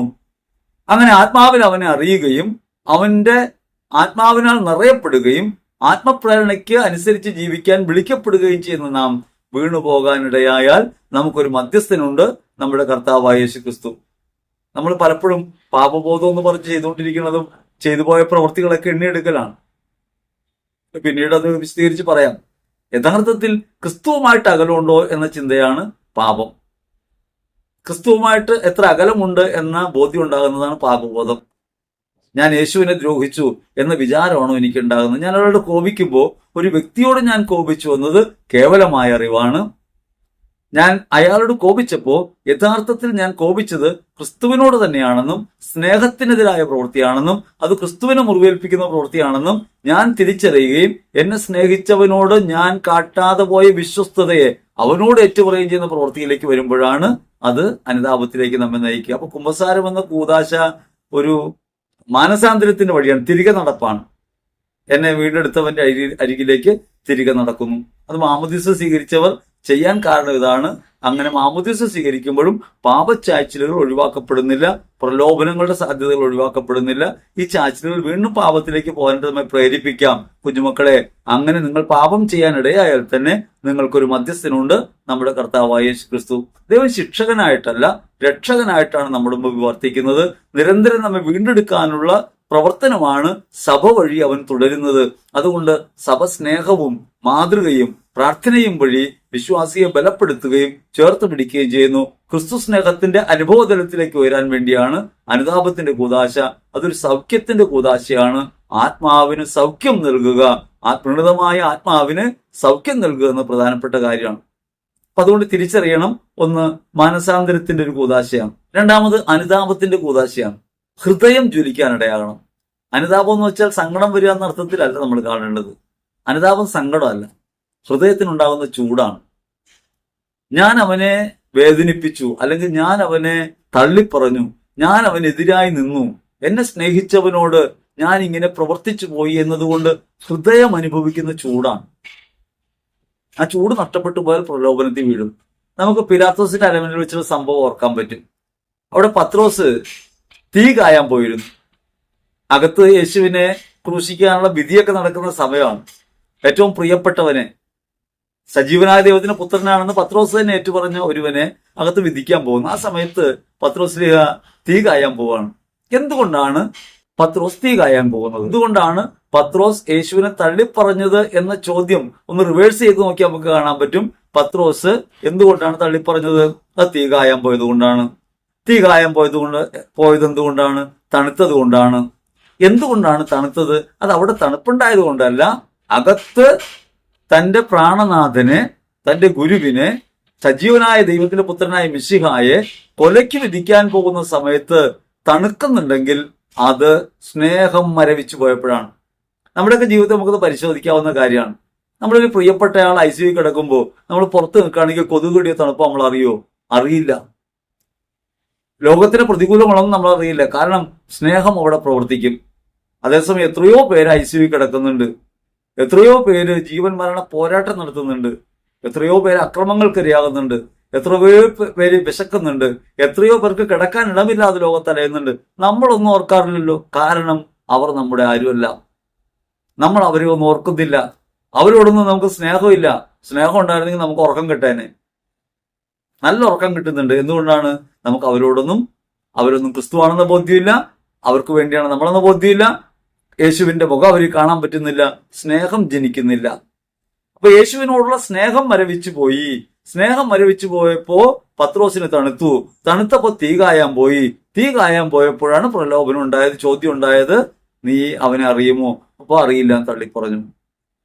നമ്മൾ അവസാനത്തെ കാര്യം മാത്രമാണ് പലപ്പോഴും ചിന്തിക്കാറ്, തള്ളിപ്പറയുക എന്നതിന് മുൻപിൽ ഇത്രയും പ്രോസസ്സുകളുണ്ട്. അതുകൊണ്ട് നാം തിരിച്ചറിയണം, അനുതാപമില്ലാണ്ട് പോകുമ്പോഴാണ്, ഹൃദയത്തിന് ചൂടില്ലാതായി പോകുമ്പോഴാണ്, എനിക്ക് വേണ്ടി അവൻ കുരിശിൽ മരിച്ചു എന്നത് എന്റെ അകത്ത് സ്നേഹം ജനിപ്പിക്കാത്തപ്പോഴാണ്, സ്നേഹത്തിന്റെ തീച്ചൂടകത്ത് അനുഭവപ്പെടാത്തപ്പോഴാണ് ഞാൻ പ്രലോഭനങ്ങൾക്ക് വിധേയപ്പെടുന്നത്. അപ്പൊ പ്രലോഭനങ്ങളുണ്ട്, ആ പ്രലോഭനങ്ങളും പാപച്ചായ്ച്ചിലുണ്ട്. അതിനെ മറികടക്കാൻ അകത്ത് അനുതാപം ഉണ്ടാകണം. അനുതാപത്തിലൂടെയാണ് യഥാർത്ഥത്തിൽ നമുക്ക് വിമോചനം പ്രാപിക്കാൻ പറ്റുക. ഹൃദയത്തിന് ചൂടുണ്ടോ? ഹൃദയത്തിന് ക്രിസ്തുവിനെ കുറിച്ച് അങ്ങനെ ബോധമുണ്ടോ? യേശു എനിക്ക് വേണ്ടി മരിച്ചു എന്നതിൽ നിന്ന് അവനോടുള്ള സ്നേഹം വർദ്ധിച്ചിട്ടുണ്ടോ? അവൻ എന്നോട് കരുണ കാണിക്കുന്നു, എന്നോട് ക്ഷമിച്ചത് അവൻ മാത്രമാണ് എന്ന ചിന്ത എന്നെ ഭരിക്കുന്നുണ്ടോ? വാസ്തവത്തിൽ എന്നെ ഏറ്റവും കൂടുതൽ പ്രശ്നത്തിലാക്കിയത്, ഞാൻ നിരീശ്വരവാദിയായിരുന്ന ആളാണ്, എന്നെ ഏറ്റവും കൂടുതൽ പ്രശ്നത്തിലാക്കിയത് അവൻ എനിക്ക് വേണ്ടി മരിച്ചു എന്ന കാര്യമാണ്. ആദ്യം എനിക്കുണ്ടായത് സങ്കടമാണ്. അവൻ എനിക്ക് വേണ്ടി മരിച്ചല്ലോ എന്ന സങ്കടമാണ്. അവന്റെ പീഡകൾ ഓർത്തുള്ള വിഷമമാണ്. അപ്പൊ ആദ്യകാലത്തൊക്കെ യേശുവിന്റെ പീഡാസനം ഓർത്ത് ഞാൻ കരഞ്ഞിട്ടുണ്ട്. പക്ഷെ പിന്നീട് എനിക്ക് സന്തോഷമാണ് ഉണ്ടായത്. എന്നോടുള്ള സ്നേഹത്തിന്റെ ആഴം ഞാൻ തിരിച്ചറിയുന്നത് ക്രിസ്തു എനിക്ക് വേണ്ടി മരിച്ചു എന്നതിൽ നിന്നാണ്. പിതാവ് തന്റെ പുത്രനെ എനിക്ക് വേണ്ടി ബലിയായിട്ട് നൽകി എന്നുള്ളതാണ്. എനിക്ക് വേറെ ഒന്നും ദൈവത്തോട് ചോദിക്കാൻ കഴിയാത്തതിന്റെ കാര്യം അതാണ്. ഞാൻ ദൈവത്തോട് ദൈവം എന്റെ ജീവിതത്തിൽ ഇങ്ങനെ ഒരു കാര്യം ചെയ്തു തരണമെന്ന് പറയുന്നില്ല. കാരണം അവൻ തന്റെ പുത്രനെ തന്നെ എനിക്ക് തന്നു. ഇനി ഞാൻ എന്ത് ചോദിക്കാനാ? ഇനി എനിക്കൊന്നും ദൈവത്തോട് ചോദിക്കാനില്ല. കാരണം ദൈവം തന്റെ പുത്രനെ എന്റെ പാപങ്ങൾക്ക് പരിഹാരമായി, ഞാൻ അവനോട് ചെയ്ത ദ്രോഹങ്ങൾക്ക് പരിഹാരമായി അവൻ തന്നെ എനിക്ക് വേണ്ടി കുരിശ് ചുമക്കുകയും എനിക്ക് വേണ്ടി മരിക്കുകയും ചെയ്തു. അങ്ങനെ എനിക്ക് വേണ്ടി കുരിശിൽ മരിച്ച ഒരുവനോടുള്ള സ്നേഹം എന്നെ നിർബന്ധിക്കുന്നു, എന്റെ ഹൃദയത്തെ ജ്വലിപ്പിക്കുന്നു. ഈ അവസ്ഥയെക്കുറിച്ചാണ് അനുതാപം എന്ന് പറയുക. അതുകൊണ്ട് ഇപ്പോഴും എപ്പോഴും പാപി എന്ന നിലയ്ക്ക്, നിന്റെ മുമ്പിൽ നിൽക്കാൻ യോഗ്യനല്ലെന്ന നിലയ്ക്ക്, നീ എന്നെ എത്രമാത്രം സ്നേഹിക്കുന്നു, നിന്നെ സ്നേഹിക്കാൻ കഴിയുന്നില്ലല്ലോ എന്ന ഹൃദയത്തിന്റെ വിങ്ങലിലേക്ക് അതെന്നെ നയിക്കുന്നു. അതാണ് അനുതാപം. ഈ അനുതാപം ഹൃദയത്തിലുണ്ടാകുമ്പോൾ ലൗകിക താല്പര്യങ്ങളിലേക്ക് പോകാൻ കഴിയില്ല. കാരണം ഹൃദയത്തിനകത്ത് എപ്പോഴും തീച്ചൂടുണ്ടാകുന്നത് ഈ കാര്യം ഓർത്തിട്ടാണ്. എന്നെ പ്രതി മാത്രം അവൻ മരിച്ചു, അവൻ എനിക്ക് വേണ്ടി മരിച്ചു. ഞാൻ അങ്ങനെ ഒരു പാട്ട് പണ്ട് കേട്ടിട്ടുണ്ട്. അവൻ എനിക്കായി മരിച്ചു. യേശു കുരിശിൽ മരിച്ചത് എനിക്ക് വേണ്ടിയാണെന്നും അവൻ ശരീരത്തിലേറ്റ ഓരോ മുറിവും എന്റെ പാപത്തിന് പരിഹാരമാണെന്നും എനിക്ക് ബോധ്യമുണ്ടാകുമ്പോൾ ഞാൻ ക്രിസ്തുവിലേക്ക് തിരിയും. ഹൃദയത്തിന് ചൂടുണ്ടാവും. അപ്പൊ ഹൃദയത്തിന് ചൂടുണ്ടാകുന്ന ഒരു പ്രവൃത്തിയാണ് കുമ്പസാരത്തിൽ സംഭവിക്കുന്നത്. അതൊരു അനുതാപത്തിന്റെ കൂദാശയാണ്. അടുത്തത് ഒരു ഏറ്റുപറച്ചിലിന്റെ കൂദാശയാണ്. സത്താപരമായ രൂപബോധമാണ്. നമ്മൾ ഒരാളോട് അത് ഏറ്റുപറയുന്നു. പലപ്പോഴും ഞാൻ ആലോചിച്ചിട്ടൊരു കാര്യം, എത്രത്തോളം ഹൃദയലാളിത്യമുള്ളവരായിട്ടും എത്രത്തോളം എളിമയുള്ളവരായിട്ടും മനുഷ്യർ മാറുന്നുണ്ട്. ഒരാളുടെ മുമ്പിൽ ചെന്ന് ചെയ്തു പോയി തെറ്റേറ്റു പറയുക, എന്റെ പിഴ പറയുക. അതിന് രണ്ട് വശമുണ്ട്. ഒന്ന്, പരമപരിശുദ്ധൻ ക്രിസ്തുവാണെന്ന് ഏറ്റുപറയലിന്റെ പുറകിലുണ്ട്. ഞാൻ കുറവുള്ളവനാണ്, അയോഗ്യനാണ് എന്ന് പറയുമ്പോൾ, ഞാനിങ്ങനെയൊക്കെ വീണുപോയി, ദൈവത്തിനെതിരായി പോയി, ക്രിസ്തുവിനെ ദ്രോഹിച്ചു എന്ന് പറയുമ്പോൾ യഥാർത്ഥത്തിൽ ക്രിസ്തുവിന്റെ പരിശുദ്ധി നമ്മൾ ഏറ്റുപറയുന്നു. അപ്പൊ ദൈവത്തോടെ ഏറ്റുപറച്ചിന് അതിനകത്തുണ്ട്, മനുഷ്യരോട് ഏറ്റുപറച്ചിലുണ്ട്. കാറ്റഗിസം പ്രത്യേകമായിട്ട് പറയുന്നുണ്ട്. ഒരാളോട് ഇത് ഏറ്റുപറയുന്നത് സത്താപരമായ രൂപമാണത് ഒരു ഏറ്റുപറച്ചിലിൻ്റെത്. അത് വെറുതെ നമ്മൾ മനസ്സുകൊണ്ട് പറയുന്ന പോലെ അല്ല. അവിടെ നമ്മൾ അഹത്തെ താഴ്ത്തും, ഞാനെന്ന ഭാവത്തെ താഴ്ത്തും. എന്റെ അഭിമാനത്തെക്കാൾ വലുതായി എന്റെ ആത്മാവിന്റെ വിശുദ്ധിയെ ഞാൻ കാണാൻ തുടങ്ങും. അത് അപരന്റെ മുമ്പിൽ പറയും. ഇനി അപരന്റെ മുമ്പിൽ പറയുമ്പോഴോ സാഹോദര്യത്തോടെ അത് സ്വീകരിക്കുന്നുണ്ട്. അത് ദൈവത്തിന് അനന്തകാരുണ്യത്തിന്റെ പ്രഖ്യാപനമാണ്. ദൈവത്തിന് അനന്തകാരുണ്യം പ്രഖ്യാപിക്കുന്നത് എങ്ങനെയാണ്? നിന്നോട് ക്ഷമിച്ചിരിക്കുന്നു, നിന്റെ പാപങ്ങൾ മോചിക്കപ്പെട്ടിരിക്കുന്നു എന്ന് പറയുമ്പോൾ അവിടെ ഒരു അനന്തകാരുണ്യം വെളിപ്പെടുന്നുണ്ട്. അങ്ങനെ പാപവിമോചകനായ ക്രിസ്തുവിനെ സ്തുതിക്കുകയും ആരാധിക്കുന്നതിന്റെ മാർഗവും കൂടിയാണത്. ദൈവത്തിന്റെ സ്നേഹത്തെ സ്തുതിക്കുന്നു, ദൈവത്തിന്റെ വിശുദ്ധിയെ മാനിക്കുന്നു, പരിശുദ്ധിയെ അംഗീകരിക്കുന്നു. അപ്പൊ അത് ഒരു ഏറ്റുപറച്ചിലിന്റെ കൂദാശയായിട്ട് മാറും. നമ്മളൊരു പാപം ചെയ്യുമ്പോൾ, ചെയ്ത ആളോട് ഏറ്റുപറയുമ്പോൾ നിശ്ചയമായിട്ടും അയാൾ ക്ഷമിക്കും. പക്ഷേ നമ്മുടെ വ്യക്തി ജീവിതം തന്നെ പരിശോധിച്ചാൽ നമുക്കറിയാം, നമ്മൾ ഒരാളോട് ക്ഷമിച്ചു എന്ന് പറഞ്ഞാലും വീണ്ടും വീണ്ടും നമ്മുടെ ഹൃദയത്തെ ഇത് അസ്വസ്ഥപ്പെടുത്തും. നമ്മൾ തെറ്റ് ചെയ്ത ഒരാൾ, നമ്മെ ദ്രോഹിച്ച ഒരാൾ നമ്മോട് ക്ഷമ പറഞ്ഞതിന് ശേഷവും അയാൾ ചെയ്ത ദ്രോഹത്തിന്റെ ഏതെങ്കിലും തരത്തിലുള്ള അനന്തരഫലങ്ങൾ നമുക്കുണ്ടാകുന്ന സമയത്ത് നാം വീണ്ടും അയാളോട് ദേഷ്യപ്പെടും മനസ്സിൽ.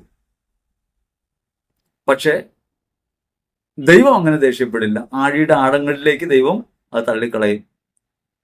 പുരോഹിതൻ സകല മനുഷ്യർക്കും വേണ്ടി സാഹോദര്യത്തിന്റെ ഭാവേന ക്രിസ്തുവായി നമ്മുടെ പാപങ്ങൾ ക്ഷമിക്കുമ്പോൾ സാഹോദര്യം അതിനെന്നേക്കുമായി തുടച്ചു നിൽക്കും. നാം ഒരാൾക്കെതിരെ ചെയ്ത പ്രവൃത്തിയെ അയാളോട് ഏറ്റുപറയുമ്പോൾ അയാൾക്ക് പോലും നൽകാൻ കഴിയാത്ത ക്ഷമ വളരെ എളുപ്പത്തിൽ ക്രിസ്തുവിന്റെ സ്ഥാനത്തും സഹോദരന്റെ സ്ഥാനത്തും നിന്നുകൊണ്ട് പുരോഹിതൻ നിർവഹിക്കും. അത്രത്തോളം ഹൃദയ നൈർമല്യത്തോടെ ക്ഷമിക്കാൻ പുരോഹിതന് മാത്രമേ പറ്റൂ. അതുകൊണ്ട് നമ്മൾ കുമ്പസാരിക്കുമ്പോൾ നമുക്കറിയാവുന്നതാണ്, കുറ്റപ്പെടുത്തലുണ്ടാവാറില്ല. ഒരുപക്ഷെ നേരിട്ട് പറഞ്ഞാൽ ചീത്ത പറയാവുന്ന കാര്യമായിരിക്കും. ഒരച്ഛനോട് നേരിട്ട് സാധാരണ സംഭാഷണത്തിനകത്ത് ഞാനിങ്ങനെ ചെയ്തു പോയെന്ന് പറഞ്ഞാൽ ഒരുപക്ഷെ അച്ഛൻ ദേഷ്യപ്പെട്ടേക്കും. പക്ഷെ കുമ്പസാരം കൂട്ടി പറഞ്ഞാൽ പുരോഹിതന് ദേഷ്യപ്പെടാൻ സാധ്യമല്ല. കാരണം അവിടെ പുരോഹിതൻ മനുഷ്യത്വത്തിന്റെ സമ്പൂർണ്ണത എന്നുകൊണ്ട്, സാഹോദര്യത്തിന്റെ സമ്പൂർണ്ണത എന്നുകൊണ്ട് നമ്മോട് ക്ഷമിക്കും. അപ്പൊ അതിൽ ഏറ്റുപറച്ചിലിന്റെ കൂദാശയാണ്. ഹൃദയാവർജകമായ ഒരു രംഗം കുമ്പസാരത്തെ കുറിച്ച് ഞാൻ ഒരിക്കൽ കണ്ടിട്ടുണ്ട്. അത് വെളിപാടിനെ സംബന്ധിച്ച ഒരു ഇറ്റാലിയൻ പിക്ചറിൽ നിന്നാണ്. ആ പിക്ചറിനകത്ത് യഥാർത്ഥത്തിൽ കാണുന്നത് മരണത്തോടെടുക്കുന്ന സമയത്ത് പലപ്പോഴും ഈ ശിഷ്യൻ യോഹന്നാനോട് കുമ്പസാരിക്കാനുള്ള കാര്യം പറയുന്നുണ്ട്. പിന്നെ ആവട്ടെ എന്നുള്ള നിലയ്ക്കാണ് വിശുദ്ധം കാണിക്കുക. അവസാനം ഇവർ രക്ഷപ്പെടുന്നൊരു സമയത്ത്, പാസ്മോസ് ദ്വീപിൽ നിന്ന് രക്ഷപ്പെടുന്നൊരു സമയത്ത്, ഒളിച്ചോടുന്ന സമയത്ത് യോഹന്നാൻ സ്ലീഹായെ ഒരു വഴിക്ക് വിട്ടിട്ട് പട്ടാളക്കാരെ വഴിതെറ്റിക്കാൻ വേണ്ടി മറുദിക്കിലേക്ക് ഓടാൻ പോവാണ് ശിഷ്യൻ. ആ പോകുന്നതിന് മുമ്പ് വന്നിട്ട് പറയും, കൺഫസ് എന്ന് പറയും. നമ്മൾ തകർന്നു പോകുന്നൊരു രംഗമാണ്. ജീവിതം ഏറ്റുപറയാനായിട്ട്, ജീവിതത്തിന്റെ കുറവുകൾ ഏറ്റുപറഞ്ഞ് ക്രിസ്തുവിനോട് ഐക്യപ്പെടാനുള്ള അദമ്യമായ ആഗ്രഹം, രക്തം ചിന്തിയും അവന് വേണ്ടി സ്നേഹം പ്രഖ്യാപിക്കാനുള്ള തീരുമാനം, കുമ്പസാരം. അതുകൊണ്ട് ഏറ്റുപറച്ചിൽ പ്രധാനപ്പെട്ട ഒരു കാര്യമാണ്. നിർവ്യാജമായിട്ട് ഏറ്റുപറയാൻ പറ്റുന്നു എന്നുള്ളത് പരിശുദ്ധാത്മാവിന്റെ പ്രവൃത്തി തന്നെയാണ്, കേവലമായ ആചാരം ആയതുകൊണ്ടല്ല. തെറ്റിപ്പോയി എന്ന് ഒരാളോട് ചെന്ന് പറയാൻ, നിരായുധനായി നിൽക്കാൻ, ഒരു ന്യായവാദങ്ങളും ഇല്ലാതെ നിൽക്കാൻ പുരോഹിതന് മുമ്പിൽ കഴിയുക എന്ന് പറയുന്നത് ചെറിയ കാര്യമല്ല. ചില ആളുകളൊക്കെ പറയും, കുമ്പസാരിപ്പിക്കുമ്പോൾ അതിൽ പെശകുണ്ടാകാറുണ്ട്, പല പിഴവുകളും സംഭവിച്ചിട്ടുണ്ട്. അങ്ങനെയൊക്കെ സംഭവിക്കാം, മനുഷ്യരാണല്ലോ എല്ലായിടത്തും ഉള്ളത്. പക്ഷെ കുമ്പസാരത്തിനകത്ത് ഒരു വിശ്വാസി കുമ്പസാരക്കൂടിനെ അണയുന്നത് ഇത്തരത്തിലുള്ളൊരു ബോധ്യത്തോടെയാണ്. തന്നെ എളിമപ്പെടുത്താൻ കഴിയുന്നു, ദൈവത്തിന് പരിശുദ്ധിയേറ്റ് പറയാൻ പറ്റുന്നു, താൻ എത്ര നീചാവസ്ഥയിലാണെന്ന് തിരിച്ചറിയുന്നു, ഹൃദയം ചൂടാകുന്നു, അനുതാപത്തോടെ ഏറ്റു പറയുന്നു. ഏറ്റുപറച്ചിൽ പരമപ്രധാനമായ ഒരു കാര്യമാണ്. ഇത് ക്ഷമിക്കലിന്റെ കൂദാശയാണ്. ദൈവം നമ്മോട് ക്ഷമിക്കുന്നു. യേശു ക്രിസ്തുവിൽ ക്ഷമിച്ചതാണ്. ആ ക്ഷമ നമുക്ക് അനുഭവമാവുന്നത് കൂദാശയിലാണ്. ഇപ്പൊ നേരത്തെ ക്ഷമിച്ചിട്ടുണ്ടോ എന്ന് വെച്ചാൽ ക്ഷമിച്ചിട്ടുണ്ട്.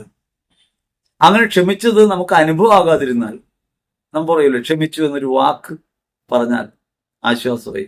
പക്ഷെ ക്ഷമിച്ചു എന്നത് നമുക്ക് അനുഭവമാകണം. നിത്യജീവിതത്തിലേക്ക് പ്രവേശിക്കുന്നതിന് മുമ്പ് സാധാരണ ജീവിതത്തിൽ, ഇവിടെയുള്ള ദൈനംദിന ജീവിതത്തിൽ, ജീവിത സന്ദർഭങ്ങൾ നമുക്ക് അനുഭവമാണ്. അവിടെയാണ് ക്ഷമിച്ചു, ദൈവത്തിന്റെ ക്ഷമയുടെ കൂദാശ നമുക്ക് അനുഭവതരമാകുന്നത്. സഭയിലാണ് നമുക്കത് അനുഭവതരമാകുന്നത്. അഞ്ചാമത് അത് അനുരഞ്ജനത്തിന്റെ കൂദാശയാണ്.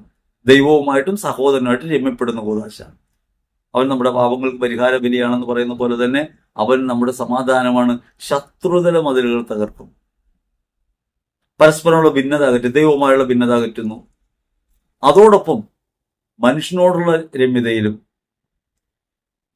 നമുക്ക് കാണാവുന്നതാണ്. ക്ഷമിക്കുക എന്ന് പറയുന്നതിന് കുറെ കൂടി ആഴമായ അർത്ഥമുള്ളൊരു കാര്യം കൂടി ഓർമ്മിപ്പിക്കാം. ക്ഷമിക്കുക എന്ന് പറയുമ്പോൾ അവിടെ നമ്മൾ പ്രാർത്ഥിക്കുന്നുണ്ട്, ഞങ്ങളുടെ പാപങ്ങളും കടങ്ങളും ക്ഷമിക്കണമേ. അങ്ങനെ പാപങ്ങളും കടങ്ങളും ക്ഷമിക്കുകയും സഹോദരനോടുള്ള തെറ്റുകൾ ക്ഷമിക്കുകയും ചെയ്തുകൊണ്ടാണ് അനുരഞ്ജനം. ദൈവം നമ്മുടെ പാപങ്ങൾ ക്ഷമിക്കുന്നു, നമ്മൾ സഹോദരനോട് ക്ഷമിക്കുന്നു. അങ്ങനെയാണ് ക്ഷമയുടെ പൂർത്തീകരണം. അതുകൊണ്ടാണ് ഞങ്ങളുടെ കടങ്ങൾ ഞങ്ങളോട് ക്ഷമിച്ചതുപോലെ, ഞങ്ങളുടെ കടക്കാരോട്, ഞങ്ങളോട് തെറ്റ് ചെയ്തവരോട് ഞങ്ങൾ ക്ഷമിക്കുന്നത് പോലെ ഞങ്ങളുടെ തെറ്റുകൾ ഞങ്ങളോടും ക്ഷമിക്കണമേ. ഇപ്പൊ ക്ഷമ പൂർത്തിയാകുന്ന ഒരു കാര്യമാണ്. അത് അനുരഞ്ജനത്തിന് കൂദാശയാന്ന് വെച്ചാൽ നമ്മൾ ഇത് ഏറ്റുപറയുമ്പോഴാണ്, തെറ്റേറ്റു പറയുമ്പോഴാണ് അനുരഞ്ജനം. ദൈവവുമായിട്ട് അനുരഞ്ജനപ്പെടണം, സഹോദരനുമായിട്ടും. നീ ബലിയർപ്പിക്കുന്നതിന് മുമ്പ് ആർക്കെങ്കിലും നിന്നോട് എന്തെങ്കിലും വിരോധമുണ്ടോ എന്ന് തോന്നുന്ന പക്ഷം ബലിവസ്തുവോട് വെച്ചിട്ട് അവനുമായിട്ട് പോയി രമ്യപ്പെടുക. മത്തായി സുവിശേഷം 5:24 പറയുന്നുണ്ട്. ഇപ്പൊ രമ്യത എന്ന് പറയുന്നതും കൂദാശയിൽ സംഭവിക്കുന്നു. ഇങ്ങനെ 5 മുഖങ്ങൾ നമുക്ക് കുമ്പസാരം എന്ന കൂദാശയെ കാണാം. നീണ്ടുപോയി സംഭാഷണം, ക്ഷമിക്കുക. നമ്മൾ കുമ്പസാരത്തിന്റെ എങ്ങും എത്തിയിട്ടില്ല, അതെന്താണെന്ന് പറഞ്ഞു വന്നപ്പോഴേ ഇത്രയും സമയമായി. തുടർ ഭാഗങ്ങളിൽ നമുക്ക് കുമ്പസാരത്തെക്കുറിച്ച് കൂടുതൽ വിശദമായി ചിന്തിക്കാം. എങ്ങനെയാണ് പാപമോചനം എന്ന കൂദാശ അനുഭവതരമാക്കേണ്ടതെന്നും എങ്ങനെയാണ് കൂദാശയിലേക്ക് പ്രവേശിക്കേണ്ടതെന്നും എന്തൊക്കെ നിലപാടുകളാണ് നമുക്കുണ്ടാകേണ്ടതെന്നും എങ്ങനെയാണ് പാപം ഏറ്റുപറയേണ്ടതെന്നും യഥാർത്ഥ പാപം എന്താണെന്നും ഒക്കെ നമുക്ക് വഴിയെ ചിന്തിക്കാം. എല്ലാവരെയും ദൈവം സമൃദ്ധമായി അനുഗ്രഹിക്കട്ടെ. വിശുദ്ധീകൃതമായ ആത്മാവോടെ നവീകരിക്കപ്പെട്ട മനസ്സോടെ ക്രിസ്തുവിനെ അനുഗമിക്കാനും ജീവിതത്തിൽ ക്രിസ്തുവിനെ പ്രയോഗവൽക്കരിക്കാനും പരിശുദ്ധാത്മാവ് നമ്മെ ബലപ്പെടുത്തട്ടെ എന്ന് ഹൃദയപൂർവ്വം പ്രാർത്ഥിക്കുന്നു. ആമേൻ.